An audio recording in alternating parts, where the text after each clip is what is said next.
this. Dark black dudes, tall and skinny, saggy pants. One of them had grills, I think, and they were holding huge guns in front of their black car. He also showed me whom I believe to be another shitty rapper from Florida, Kodak Black, with the Killers. But X and Kodak were friends. No idea how he's linked to any of this. So you called on a demon to get a description of some guys who killed a rapper, and the description was tall, dark, black dudes with guns. I mean, he's a demon. Couldn't he have given you their email addresses? Couldn't he have, Skyped them into the seance? This is ridiculous. And what I predicted is coming true in a point. Last time I said we're going to watch this conspiracy grow and it's just going to keep going. You know how I keep referencing that image that has all the conspiracy theories on it? This is popping up on that now. People are trying to get X's murder linked to demons on that big list, and then the list is fairly legitimate as is. But now you have this guy, he's come back, and his best evidence is, oh, you know what I did? I talked to the demon himself. The Dark Overlord, the person who torments souls forever. I asked him if he did it, and he said no. Case closed. I mean, this is ridiculous. I can understand wanting to live in a fantasy world. We all want to live in a fantasy world in some degree. But I can also picture this 16-year-old kid wearing his mom's, big black trench coat. Why would the mom have a trench coat? Basically, he's dressed, I just imagine him in clothes that are way too big for his skinny little body, with a candle, a mirror, and something scribbled with lipstick on his hand as he's evoking the spirit. And then he just imagines stuff. And I do not think that the grand architect of hell, or the grand pontiff of hell, is coming to this kid so he can post on 4chan, of all places, that black dudes shot a rapper in Florida. This is ridiculous. However, I will give him credit. He's not asking for money right now, which is a lot different than a lot of the conspiracies we do cover. But this is ridiculous. I do not think that anything that this guy is saying is legit, but it will grow into a real conspiracy. That is weird. That shows what's wrong with the conspiracy theory community. This is going to be just as legitimized as today it was just revealed that the NSA has concrete high-rises in cities where they funnel all their information to process. That is a legitimate conspiracy. That is a legitimate issue that's going on. And right next to it, it's going to be X was killed by Baal Berith. Ridiculous. Well, I think that's going to be it for tonight's episode. I don't think we ran... No, we did pretty good on time. I want to thank everyone for downloading the episodes. We're actually exponentially getting bigger. The show is just getting more and more downloads each and every day. I really appreciate that. I do have a proper email address now. It's deadrabbitradio@gmail.com. We also have a YouTube channel. You can look at Dead Rabbit Radio. Right now, we're just posting another version of these podcasts, but eventually we will be doing some video stuff, and we'll let you know when that happens. And I want whatever we do in video will still be released in podcast form. So if I am doing something where you can see me, seeing when I'm interviewing, the main thing is still going to be the podcast. That's the main thing for me. My computer can't really handle video processing right now, so that's why we're not doing that. But again, I love podcasting. I think it's great. I listen to it while I'm out walking and so on and so forth. So deadrabbitradio at gmail.com if you want to get a hold of me. My Twitter handle is Jason O. Carpenter if you want to hit me up on Twitter. That'd be great. Again, thanks for your downloads. Thanks for all your support. I'm having a ton of fun doing this. I hope to see you tomorrow. I still don't have a sign-off. I'm afraid that my sign-off is going to become I still don't have a sign-off, but we are through here today. I will be back tomorrow with some brand new crazy weird news out of this crazy weird world. Have a great day.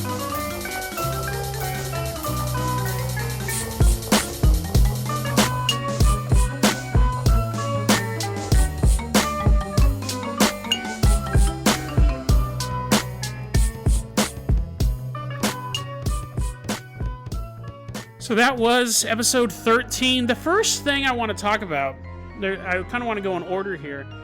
In the beginning, I think of the first 40 episodes, I had this weird gimmick where the episodes were named something funny. Like this one. Honestly, probably 3 weeks was a joke that I made. We'll get to that. We'll get to that in a while. But honestly, probably 3 weeks. Originally, I was giving them funny names.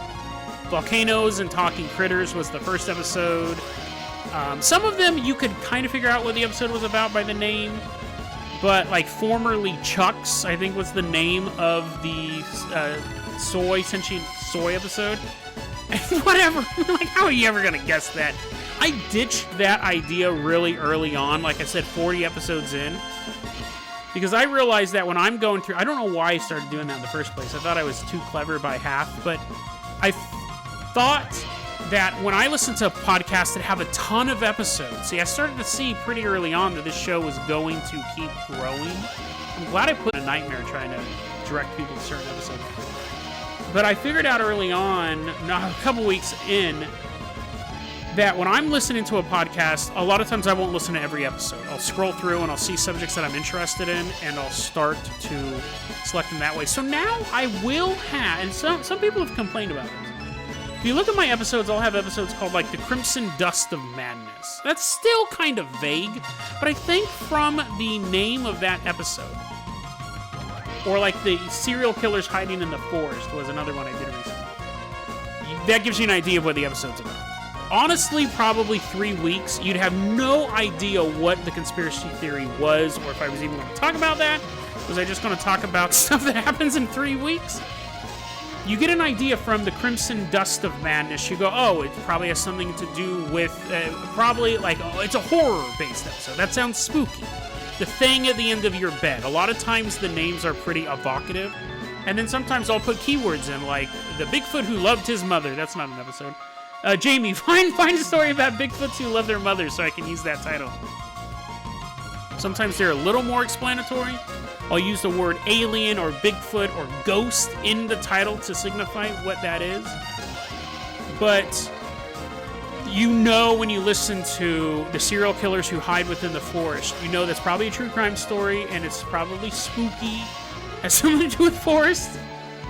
Honestly, probably 3 weeks. Don't Meth with the Resistance was an early episode. You have no idea what that was about. So I'm glad I ditched that gimmick. And it's interesting because then I started going to titles that specifically said what it was. I think I went through like the Crazy Cryptid Week shortly after I gave up this, and it was like the episode was called the Atbatwa, or the episode was called the Brute Slang. But see, that doesn't help you either, because you're like, what is this? But you figure it's a monster or something like that. So the titles have started to change, and this was an early example. You'd have no idea that this episode contained one of the most popular stories Dead Rabbit Radio has ever done. This still is in my top 10 every day. It is in my top 10 most watched YouTube videos, is the clip from this episode. It's funny because this episode is, while I think the information's good, it's not presented super well. Like, I gotta be self-critical. It sounds... I recorded it at night. Early on, I was doing a lot of recording at night. I still do a lot of recording at night, but I think I found my tone. I found my voice. That dude's ready to fall asleep. I joke about taking melatonin before the episode. This guy took the melatonin an hour before the episode, and it's straight up kicking in. So I don't really like the... I think it picks up. It picks up once they start talking, the energy gets going. But I'm not a fan of that. That's the type of stuff that turns people off in the beginning. They're like, what is this guy taking a bunch of Quaaludes and talking about ghosts? This was also back when I was clipping episodes. I don't do that anymore. It just takes so much time to go and clip episodes in half and post the stories. A lot of people find the show because of the clips, so I know I'm missing out on new listeners, but it takes an extra, honestly, 2 hours to do that. I have to get rendering software, I have to clip it, and I just don't have that time.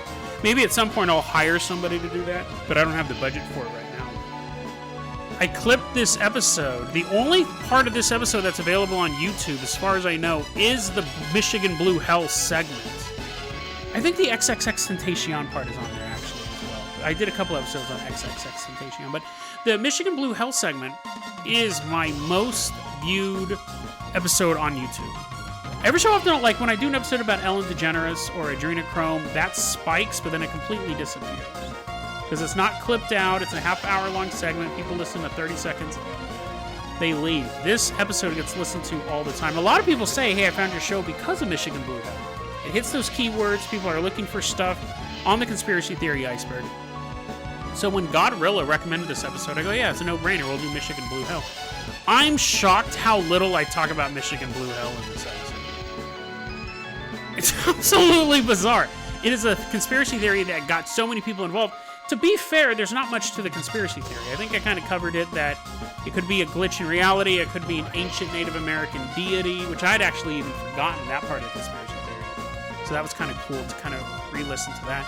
Then I started talking about the Sarah Joe, and then I proclaim that if we are ever lost together for 3 weeks, I'm gonna turn gay. Like, what happened? Is that in the Is that part in the YouTube episode?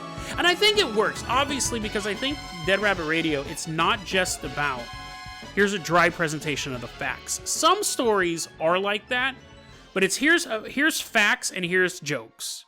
And I try to separate the two. Sometimes they get interweaved if I think it works well together. I don't want it to be waka waka waka, Fonzie all the time. Not Fonzie, Fozzie all the time. Fonzie's a.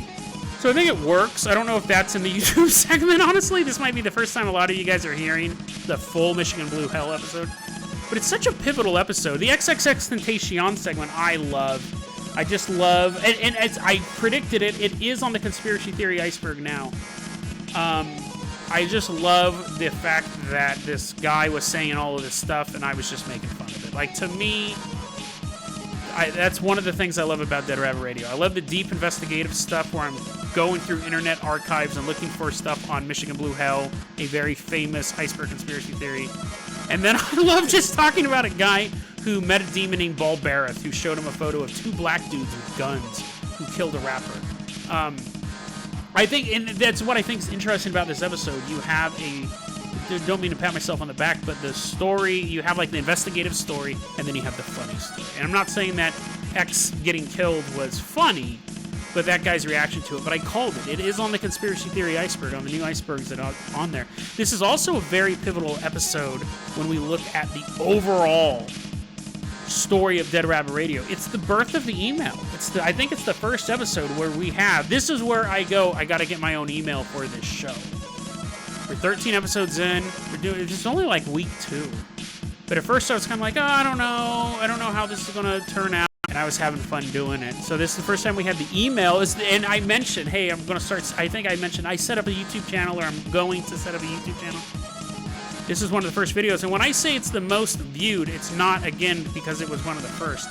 Every week it's in the top 10. Everything else shifts back and forth, but this one is always like top 1, top 2. People are always finding this, so I'm so glad that I did clip this one. I hope you guys are entertained by it.